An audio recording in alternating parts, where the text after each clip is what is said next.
Nuggets in round one of the NBA playoffs. If you're not in the building, you're missing out. If you want in, well, you can enter now. KFAN.com keyword contest to win a pair of tickets to Game 3 Thursday, April 23rd. Or you can grab yours today, timrules.com/tickets.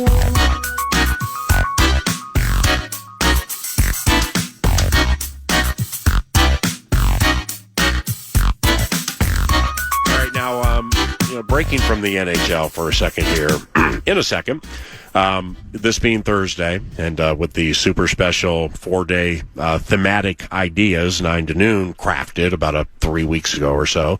You know, the Monday mock and what's Tuesday? Oh, 2 for Tuesday. 2 for Tuesday. Yeah, you get a couple of players. Then Wild Card Wednesday, which Nordo did yesterday. Thursday is Thirsty Thursday. Yeah. And these are players for whom we thirst when it comes to the Minnesota Vikings. A week from today, drafting in the first round. I don't think the guy that I selected today is going to be a first-round selection. I went Kenyon Sadiq, then I went to Dylan Thieneman, and, you got one today that I think is going to go in the first round. So mine has a little bit of a Wild Card Wednesday to it on a Thursday. But just let me hit you with this before we get into the NFL. All right. Because I wrote it down for cards. Might bring it up to Russo Radio and or Senor Spotty, Kevin Gorg at about 11:25. Maybe even Billy G. And maybe this is a loud NHL-like talker that I or us we're not aware of him. Okay. But when people, I don't like this playoff format. Okay, but I don't. It doesn't. What's going on, guys? It doesn't bug me enough to kill segments with it or whatever. Yeah. Come up with options and all that kind of stuff. But I was thinking about it this morning driving over here to St. Paul with the NBA in full flight right now. And granted, pride goes before the fall.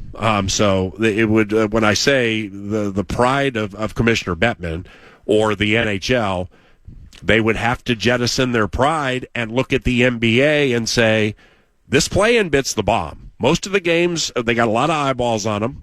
They're standalone games. You can mesh it with Prime or mesh it with Hulu or your favorite Fubo or whatever, and then you get into the playoffs. So you get 1 through 6 in each conference, and then 7, 8, 9, and 10. Yeah. Why don't they just do exactly what the NBA does? Is it because the NBA did it first, and we're not gonna align ourselves with what they do? Don't you think that just would be an easy, fun idea? Well, first of all, it would be fun, and second of all, yes, it would be easy. The problem that would erupt would be those that you can't decide someone's playoff life with one game. It's a series. We've done a series forever. Well, why can you do it in the NBA? Or you're saying what they would say? I'm just telling. I think that's what they would say. It's toughest postseason. Yeah. The biggest thing Well, now it's bugging me because don't you want the best of the best? Potentially, like the Wild and the Stars, right, are 2 of the best 5 teams in the NHL, and one of them's gone the first week. One of them's going to be dead in 2 weeks. We can have 2 weeks. Okay, I mean that right there is antithetical to what you would think you would want when it comes to running a league. Right. So first of all, totally lockstep with you. Second of all, I do think you're taking it too far. And what I mean by that is it's not about the play-in week and those sorts of things. How about you just go back to 1 versus 8? Mm-hmm. Like let's I mean you're because he's not going to do that. I think you're making that would be like like leaping the Grand Canyon. Yeah. This would be like just, Evil Knievel. Yes, correct. I'm Evil Navel. A bunch of his name looked like Navel. Navels are full. He's Evil Navel. Let's start. That was your nickname back in Mankato. Instead of trying to Evil Navel jump school buses, let's jump a curb. Yeah. And return to let's return to the 1 versus 8 because then like when the LA Kings won the Stanley Cup as an 8 seed. That's the bomb. I think that's the bomb. Was that potentially was Kings Devils potentially? What do I look like, Jacques Lemaire? No, Carter was here, and I should have asked him if that was the one when it was Dustin Brown and those guys winning the cup. Was it 2010 maybe? But all the same, I'm with you that this format needs to change. Mm-hmm. And initially, I've heard it all about this was to drive potential rivalries in the playoffs. I mean, I don't. In one round. Correct. In one round. In the first round, So then the alternative side of it would be, and I've heard Lepanto. We remember Russo was just incensed. Yeah, Lepanto's out of his mind. That this is potentially an aberration. I just don't buy that. In the vein that you look at the NFL schedule as short as it is, and the focus that they put on winning divisions and so few games, the fact that you play your divisional opponents twice, that means a ton. So then come playoff time, it's like, well, this 7-9 team at the time or this 8-9 team now, they're making the playoffs because they won this awful division. Well, we need to absolutely change that. And what has the NFL done? They've stayed static because in general it is a rarity. Yeah. I do believe that in a similar way, this technically is a rarity, but it's preposterous that on a regular basis you're pitting the second and third best teams in the division against each other, where we're sitting on a Thursday night waiting for a freaking game one puck drop time while the Ducks and Preds are clomping around to decide whether it's wild card or they're in third spot. I don't like it. It's got to be 8-1, 7-2, etc. Okay, so I do believe division champions should be in the postseason. Okay, so we can even start there. So say the Vegas Golden Knights, they win the worst division in hockey, and say their points add up to be like, I don't know, 10th or 9th in the Western Conference, but they won the division. Well, no, they're in as the 8. Okay. You see what I'm saying? So, but they're not in as the 3, you know, where they get home ice in the first round, they're taking on the whatever. So, I mean, there are ways around it, but yeah, I mean, the classic 8-1. The only way that a division champion in the NHL wouldn't be in the postseason is if the entire Central Division all had better records than even the best team. Right. I mean, I don't even know how possible that is. But to your end, I agree. Division champions should be in. The weight of the division, the number of times you play these people matter. There we go. But in the end, I like the play-in, man. So, and I think that's a bridge too far at this stage for the end. I love the play-in too. I mean, last night though, watching Clippers and Dubs, I texted you about this morning. This was like 55-plus YMCA ball at times last night. Yeah. You got freaking Al Horford, the former unicorn, Porzingis, Draymond's at the end. I thought for a second Draymond looked fast. Yeah. And so, watching it, so the play-in isn't always going to be glitz and glamour, but Hornets Heat the other night was super fun. The bomb. And they're fighting for their life to make sure they get the best in. Totally with you. I want the change. I just wouldn't go that far. I like the 1 through 8 seeding as was in the past. Thirsty Thursday, couple of players for whom we thirst for the Minnesota Vikings. Mine will take 45 seconds, and here they are. Sweet. He is University of Central Florida edge, Malachi Lawrence. Now, Malachi Lawrence at 18, in fact, I don't even exactly know where he's supposed to go. I do know he had 19 and a half sacks over the last 3 years, but when I was studying up on Malachi Lawrence, it's fortifying the edge in a defense guided by Brian Flores is never a bad idea. So say you use a second-round pick or trade up in the second or wherever he would go to get Malachi Lawrence, who again, you do that, and then people be like, okay, well, Grenard wasn't traded, and you got Grenard and Van Ginkel and Dallas Turner, and now Malachi Lawrence. Okay, cool. You drafted your 4th edge in the second round. Oh, well, Van Ginkel's 31. His contract's up at the end of the year, and he had a neck last year. Grenard, that's been the trade rumor stuff the entire offseason, assumedly because of money that he deserves, that either will be coming here or somewhere else. And Dallas Turner looks like he's sitting on some good stuff, but really until we see it consistently week after week, 50, 55, 60 plays a game, you can't say that it's just you're going to snap your fingers and it's going to happen. So this Malachi Lawrence, man, he is so raw. Watch some of his highlights. Super gifted, very raw, and he kills tight ends. Yeah, that's the thing that I noted. I watched about 10 highlights. Makes me an elite college football mind. They tried to have some tight ends in the Big 12. Check him. Whew. Wow, holy cow.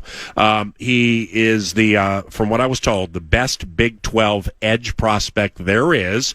And now you get into the short arm, age terrorism, age in his case. He's almost 23 years old. So, I mean, when he's 30 and has T-Rex arms? Well, no, he's slender. Okay. I don't know about the arm size, whether it's from Modesto to Maryland, but it's like he's almost 23 years old, almost 23. Who freaking cares? Yeah. He's more adult and mature than most of these knuckleheads coming into the game. I can take it that way. You know what I'm saying? I don't care that he's almost 23. This guy is like that proverbial clay, just begging to be molded by the elite molding mind of Brian Flores. I am thirsty for UCF edge Malachi Lawrence to join the Minnesota Vikings. No, I love that. And to your point especially, if we watch what Philly has done and we talk about defensive fronts coming in waves, and it's like, wow, I mean, you got Jordan Davis there. Oh, you're going to add Jalen Carter. Oh, you still have Brandon Graham. You got to find a place for him. There you go. We're going to So whether it's on the pass rush side specifically, what you're talking about, adding Malachi, sweet. For me, I'm fat guy in the middle, and so whether it's Peter Woods, Clemson, or it's Caden McDonald, Ohio State University. So says Evil Naval. Come on down, man. I mean, Peter Woods in his 3 seasons at Clemson had 14 sacks. I think McDonald had 11 and change. And I was listening on the drive in today, Ben Lieber in studio, but it sounds like Levi Drake Rodriguez is going to be in studio tomorrow to play initials. Yep. So I like LDR, El Presidente. That's totally cool. Glad he's on our team. We just updated the contract for Jalen Redmond, and so he's going to stay fresh and stay in purple. Let's see what that next season's going to look like. Tyrion Ingram Dawkins, and Bursic's favorite guy, Taki Taimani. Yep, Taki Taimani. Taimani, I believe, is how you say it. So with the depth, I don't like that. I'm not excited about that depth, and I'm excited for their opportunities. But if you have a super talented interior guy, the days for me, we got to chill a little bit on going out big game hunting. Dexter Lawrence has been trade fodder. The idea of bringing in heavily priced free agents nearing that 29, 30-year-old mark. We got to get younger. We got to get fresher. Either Peter Woods or Caden McDonald, I'd be very thirsty for on a Thursday night with the draft upon us. It is 10:17. You have found the 9 to noon Box in the Box presentation from Trier Rink in St. Paul. We are here to say goodbye to the Christmas colors as they fly off today to the Big D to take on the Dallas Stars this Saturday, first round of the postseason. He's Nordo. I'm Paul Allen. Brett Blakemore guides the Great Ship Love Covenant on your favorite radio station, FM 100.3 KFAN.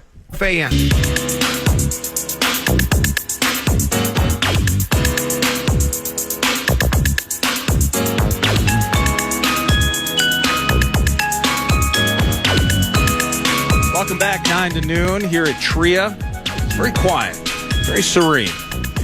And the PA will return momentarily. The general manager, Bill Guerin's going to be here in the perch with us at 11:05, so stay tuned for that. Russo about 10, 12 minutes from now. Russo Radio, a little later skate than normal, getaway day, Wild at Dallas. Saturday? What time? As we've joked about multiple times, we have no freaking idea, and we're getting bored with it. So let's just get these games underway tonight, and we'll find out when our favorite team's playing this weekend. News to Nord is brought to you by The Casino, Canterbury Park, CanterburyPark.com. Poker, blackjack, and table games all year round. Feeling the felt, having sips at Chips. And then live racing will kick off in late May. They'll also have a Derby Day party, so the mint juleps and big hats will be in vogue. CanterburyPark.com for all event details. The Twins lose yesterday 9-5 to the Boston Red Sox. They still meatloafed them. Took 2 of 3. The Twins did. And Austin Martin, I think, got things started early with a home run, but it was an onslaught from the Bo Sox, and they do find a way to a W yesterday. The Twins are on the chill today, but they remain home at Target Field. Maybe if this weather is going to stick with us into the weekend, you can find your way down to Minneapolis and watch your favorite team hosting the Cincinnati Reds starting mañana. And to the NHL, speaking of those games that need to take place, Brett, I know you're back there in the studio. I know you're following this thing, and you're probably like me, just begging for a Game 1 puck drop time. But there are still games to be played and implications as part of those games. So you were telling me off air, because I thought it was just like if Anaheim beats the Preds tonight, then they kind of lock themselves into either that 2 or 3 spot. Kings, the final wild card, if they were to win and the Ducks lose, I believe that might swap those spots, and suddenly the Ducks, who at one point were leading the Pacific, are going to find their way into that final wild card spot. Can you provide any clarity on that for me? Yeah, so there are 4 teams right now that basically could move up or down depending on how the games today go out. They all play today. So Edmonton, Anaheim, Utah, and LA. So the story, it goes, Anaheim is 1 point behind Edmonton. So if Anaheim were to win, Edmonton were to lose, they would hop them and get the 2 spot, and they would get home ice advantage in the first round against Edmonton. But LA, it also is at 90 points. They don't have the tiebreaker right now with the Ducks to hop into that, which, by the way, it's kind of a weird thing because if you win, going back to the playoff format, if you win, you would get a worse matchup. Oh, actually, I guess in this case you wouldn't. But the point being, it's still a dumb format.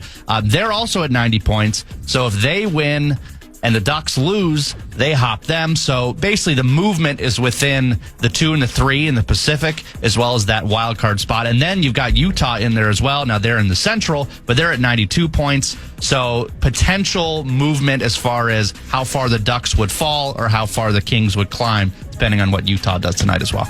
I hate the fact that basically what I'm saying here, why couldn't have we played either last night? We're sitting here, we're playing the waiting game.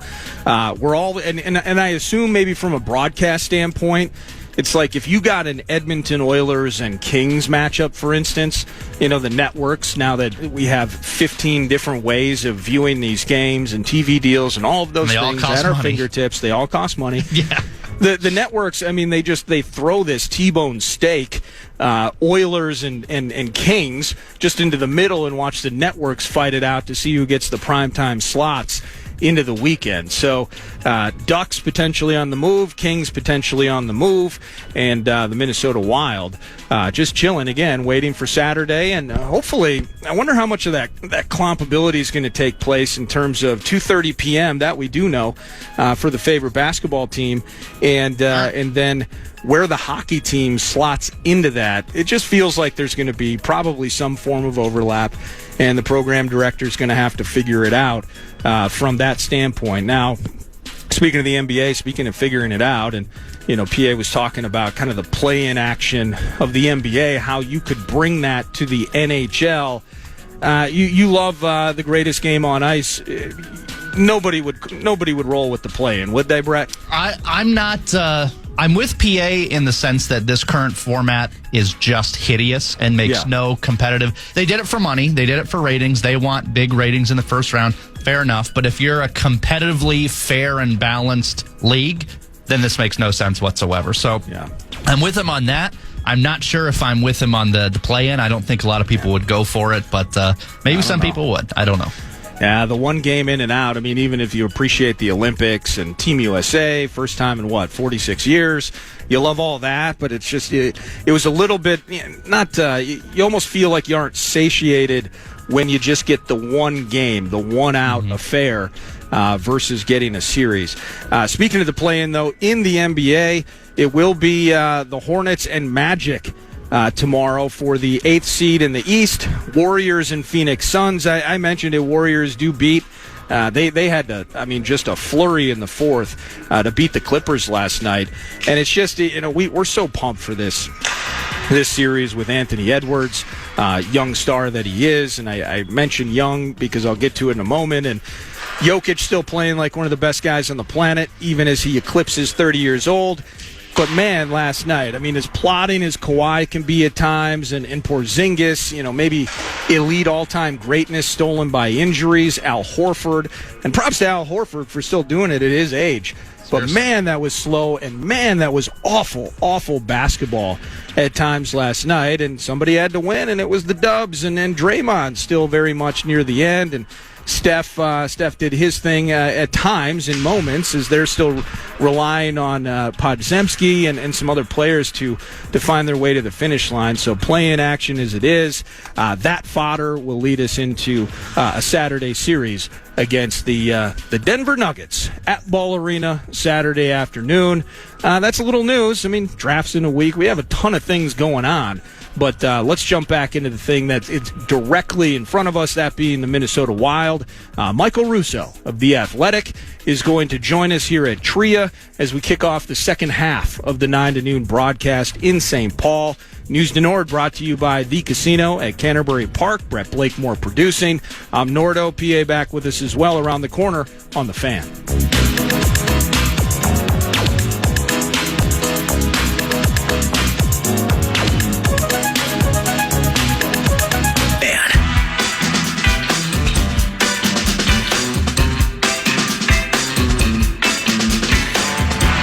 What's going on, Russo Radio? How are things? What's going on? Is this like a soft football thing that you need a space heater in the press box of a hockey rink? What is that? It feels like Turks and Caicos outside. You walk in, it's 2 degrees. Well, hold on a second.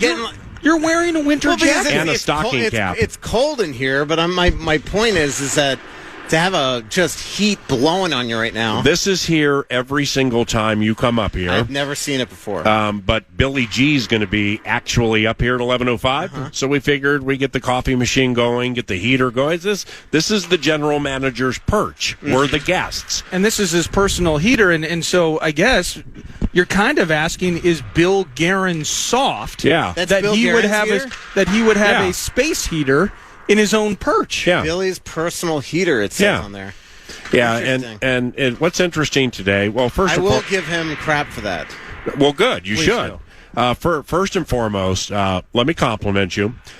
Your series preview of the Wild in Dallas, Covenant Claps, that was really, really well written. You want to know what my favorite part was? Expected goal suppression. I think you're talking about Dom and Shayna and Gentili. Oh, that wasn't you? Yeah, I wouldn't know what expected goal suppression is. That wasn't you? No. Oh, yeah, so how come you haven't written a preview yet? No, I found it on the Wild Athletic page. Yeah, it was written by them. But it was written so well, I just assumed I look like it was somebody you. that would be able to write about analytics? Yeah, because you're like the best beat writer in the history of beat writing, so that entails covering more ground than Lewis and Clark. I basically know what expected goals are, and I've learned that expected goals saved above expected and all that. But that story was written by them. That was the analytical piece the other day. Yeah, that was definitely. But it wasn't complete analytics. I just shared it. It wasn't complete analytics. I did fact check it. I was able to steal a couple of I was able to glean a couple of really good takes about Rupe Hintz and the lack of rush and things like that. Yeah. So, all right, well, I apologize. I was actually worried. Well, that sucks. When you asked, because we've talked. I thought it was Arif Hassan. We've talked a bit about the relationship between analytics and the sport of hockey, and Russo. We've had great conversations about this. But when you asked the head coach, John Hines, earlier about expected goals suppression, there was part of me, and this is by no means would I ever question John Hines' expertise in this game and running this team, but there was part of me that expected the coach, like, I don't know, the nerds give that to me. Yeah. Well, I asked him how up to speed he was on the lingo. Yeah. So, all right, expected goal suppression. Since the Olympic break, you're third in the NHL. The rate is 2.41 per 60 minutes, 5-on-5. Yeah. Well, he answered it and explained it. Yeah. So, I'll probably get myself in trouble on this one. But what happened? But to your point on the nerds versus the coaches, and that's an affectionate way of. But I always find it funny because clearly you have, you have analytical people that are really good at putting this in a layman's terms. And they take all this data and they put it into 3 or 4 or 5 things that they can present to coaches, but then they put it into hockey coach terms because they know that these guys don't really understand anything when it comes to that. That sounds like the NFL, man. And you know what? It should sound like the NFL. And it is. And again, this is where I'm going to get in my trouble. It is funny because you sense all the time that the coaches just kind of tolerate it, but don't buy into everything. Wow. So, but then it's vice versa. Like the nerds, so to speak, kind of have a little lack of respect for the coaches, and nothing epitomized that more to me than when I was at that Halo conference in Denver a couple weeks ago. It was one of the rudest things I think I've ever seen in my life. So Jared Bednar is doing Jared Bednar, one of the best hocky coaches in the world, is doing this great presentation about how he uses. It's a podcast that he was doing with Thomas Drance and Dimitri, and it was the PTO podcast, I believe. PTO, I could be getting that wrong, but anyway. Pardon the overreaction. And anyway, I'll think of actually what the name of the podcast is. But so he's doing this thing, and it's really fascinating. I'm listening, and I cannot hear Jared Bednar talking.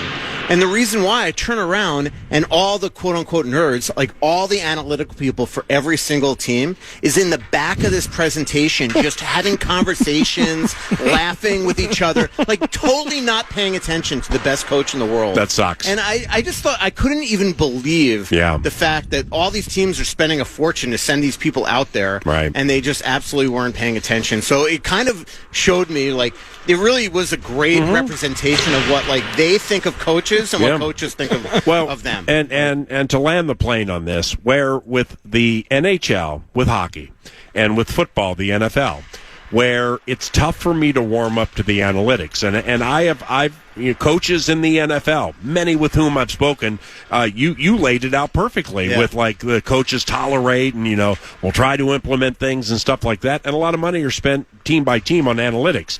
Is in hockey and football above baseball and basketball. In baseball, you got the right pitcher, you're probably going to win if your bullpen's fresh. In basketball, you run the pick and roll. Do you go under the pick? Do you go over the pick? Who's going to get the switch? Stuff like that.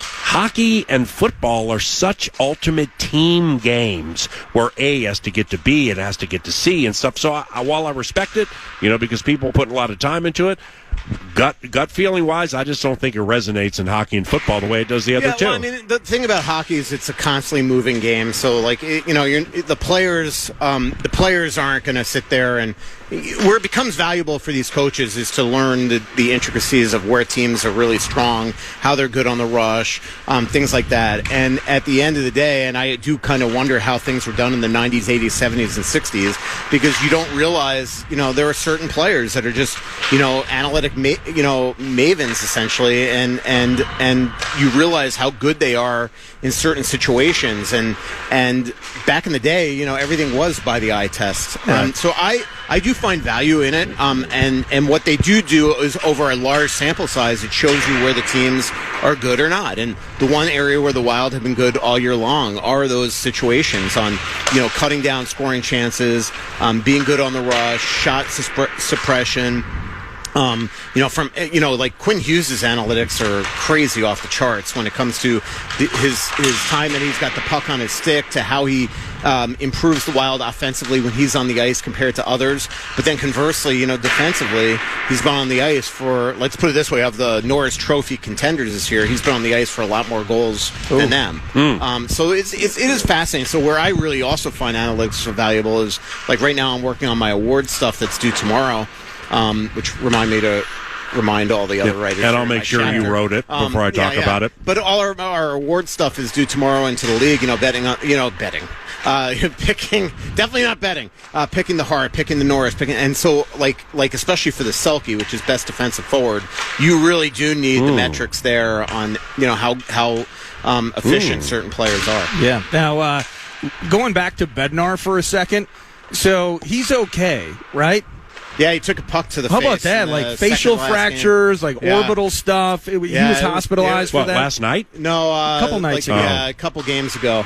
It was bad. He missed the road trip, and he took it right to the melon. I was really impressed how quickly the athletic therapist on the bench reacted. He saw it right away.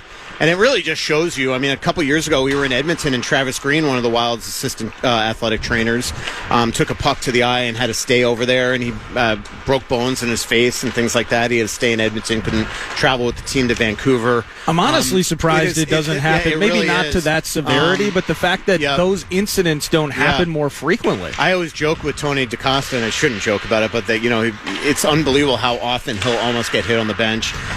Jack Capuano almost got it about a month ago, 2 months ago. It's just crazy because, and a lot of the thing is that the players are a lot of times, they're on iPads, but they got the visor on, at least things like that. These coaches are leaning in. They're sometimes not paying attention to the game when they're talking to a player. And if you don't keep your eyes on the puck, you can get something bad. And we saw it, even just at XL Energy Center about 6 or 7 years ago.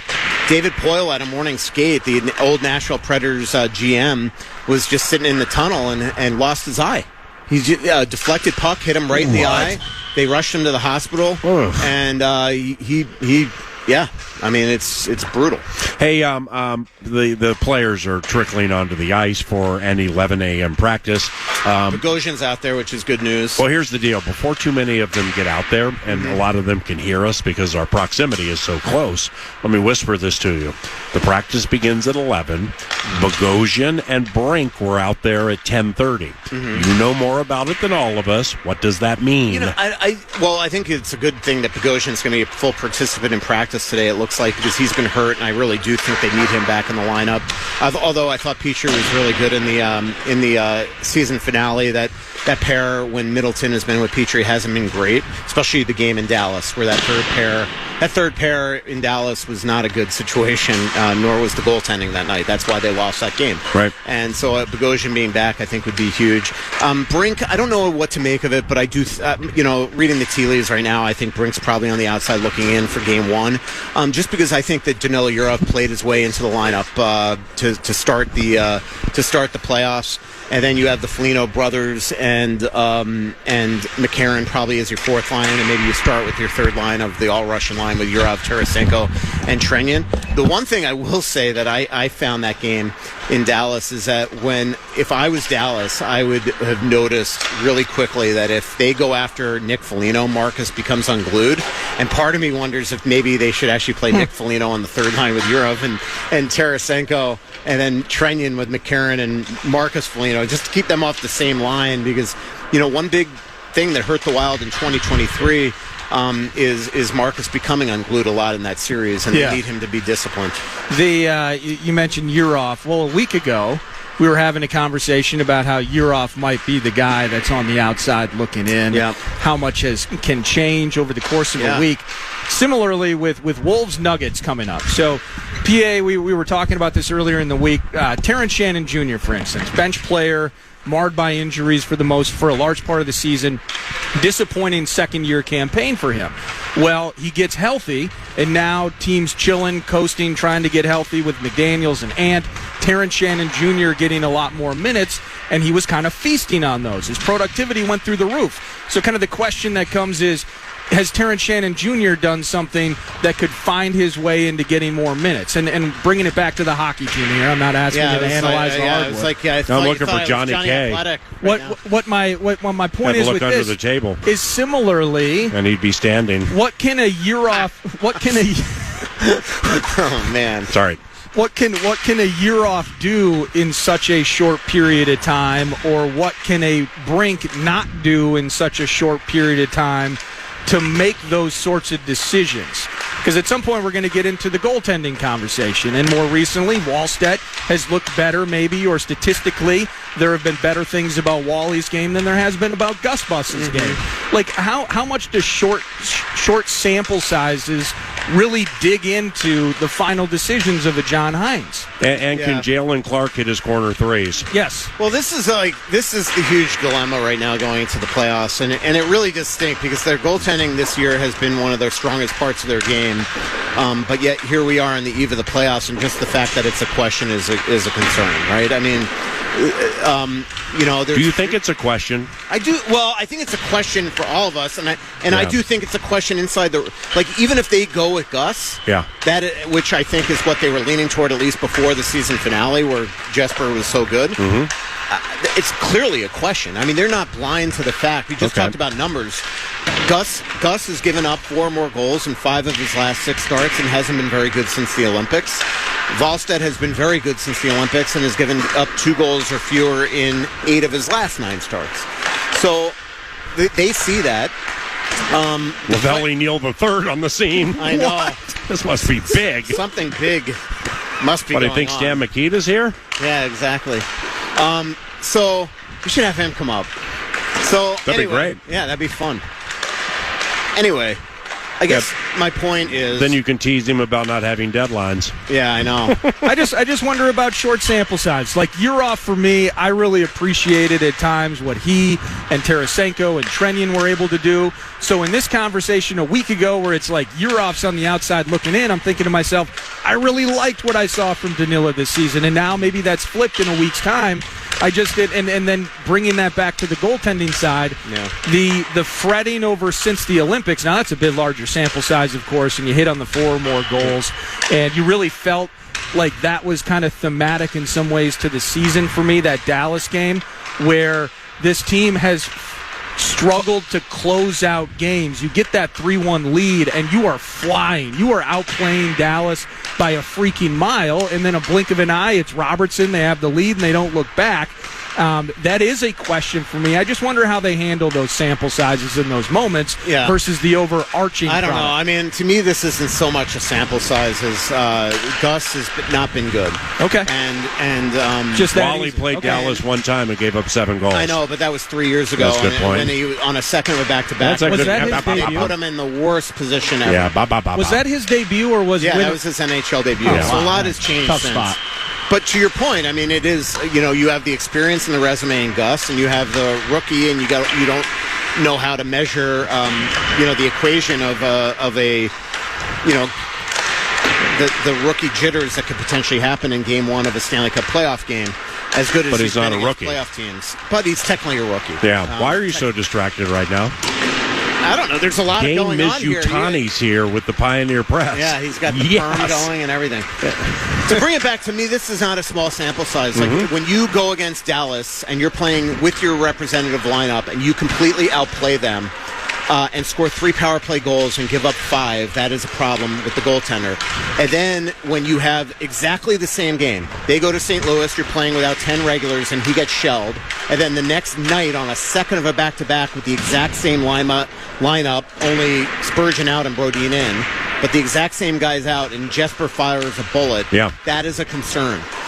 I also haven't loved Gus's demeanor after these games. Ooh. The game in Dallas, he almost looked depressed. The game in St. Louis, he was almost defiant and arguing with me and making excuses that, great. well, there was no structure and they weren't blocking shots and we had nothing to play for. And then the next night, the same thing happened and Jesper was great. So I just... Wow. I thought we were here to send the team off on a No, positive I'm just note. saying, to me, this is not...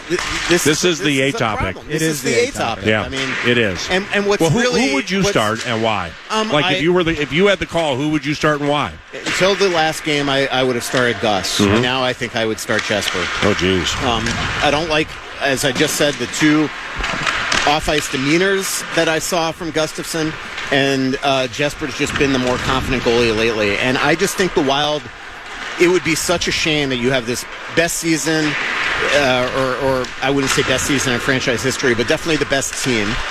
And you have a team that you feel is on par with the Dallas Stars, that you have a Dallas Stars team that is entering injured without Hintz, Heiskanen clearly on a knee injury even if he plays, and 3 bona fide superstars in Hughes, Boldy, and Kaprizov, and you can't let goaltending just derail it. And we've seen the Wild have these dilemmas in the past. Remember, Cam Talbot was 12-0-3. I looked it up today going into the playoffs in 2022, and the Wild started Marc-Andre Fleury. Yeah. And then Right. they put him in that game terrible 1 spot. in Yeah. Philip Gustafsson's debut in the playoffs in 2023, he made 51 saves in a double overtime win, and the Wild started Fleury in game 2. So this is kind of the 3rd time where the Wild have had these goaltending decisions to make, and that's why I was a little surprised that they went with the straight rotation at the end of the season, because it just felt like, give Gus a little more action.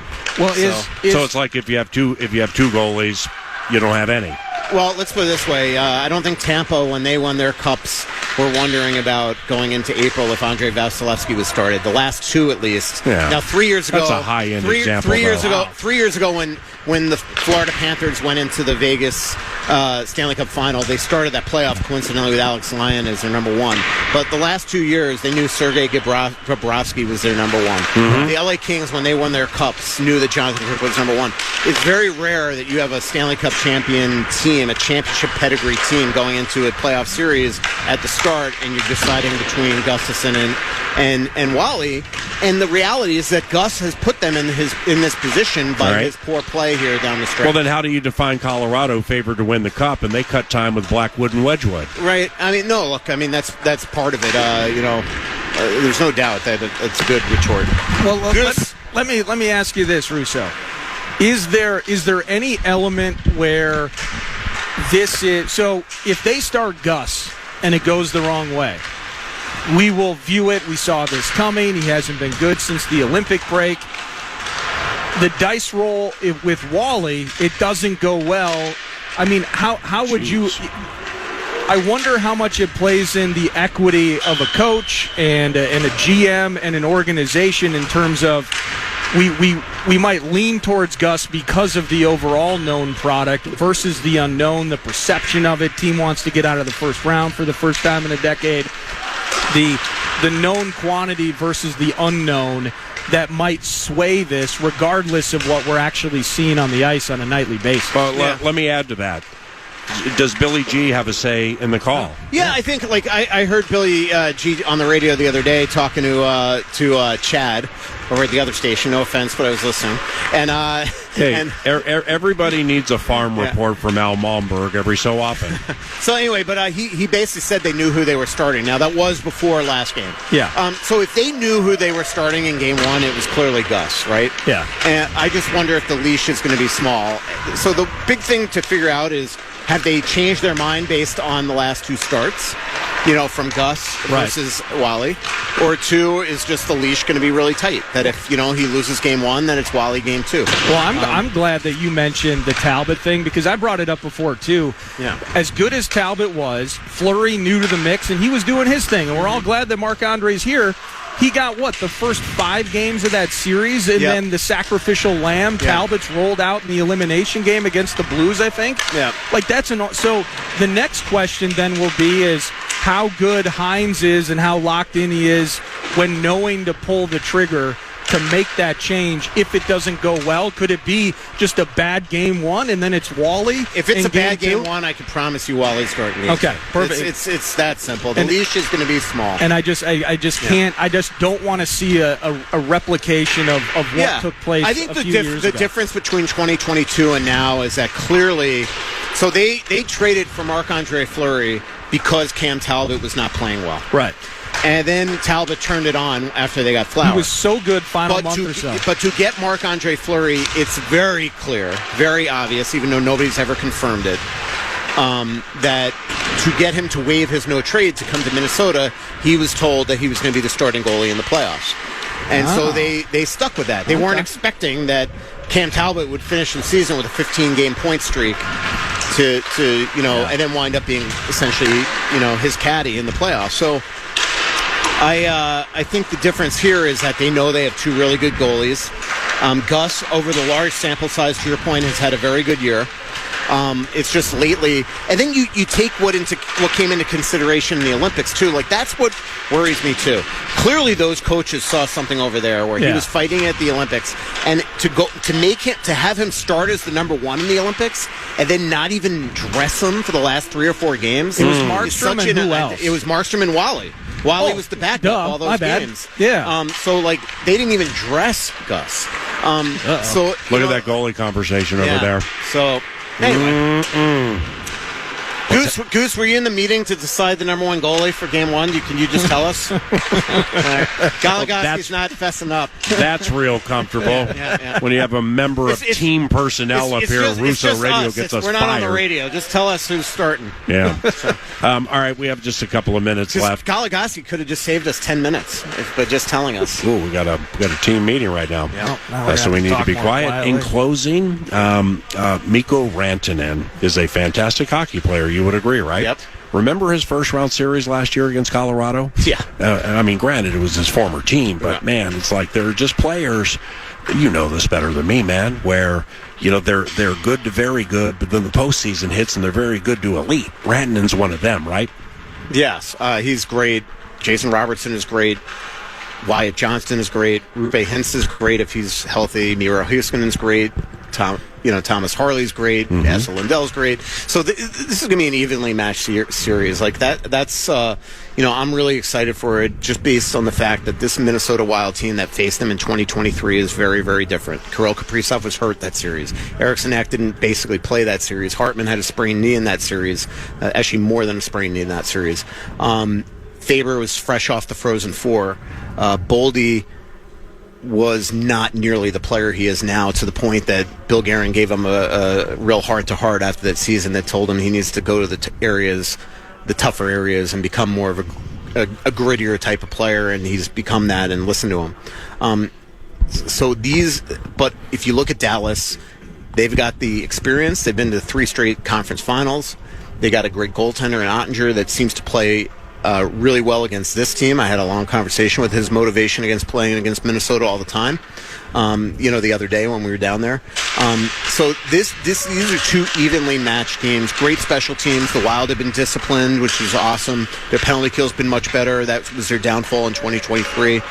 So I'm excited about this series, but I think that, to your point on Rantanen and those guys, I think the Wild are on par with that. And now it's just a matter of who's going to win that goaltender battle. All right. We have a lot of player personnel people and GMs and assistant GMs up here. So I was actually told that you weren't allowed up here once they got here. Yeah, we need to say goodbye. Billy, I did make fun of your space heater. Thank you.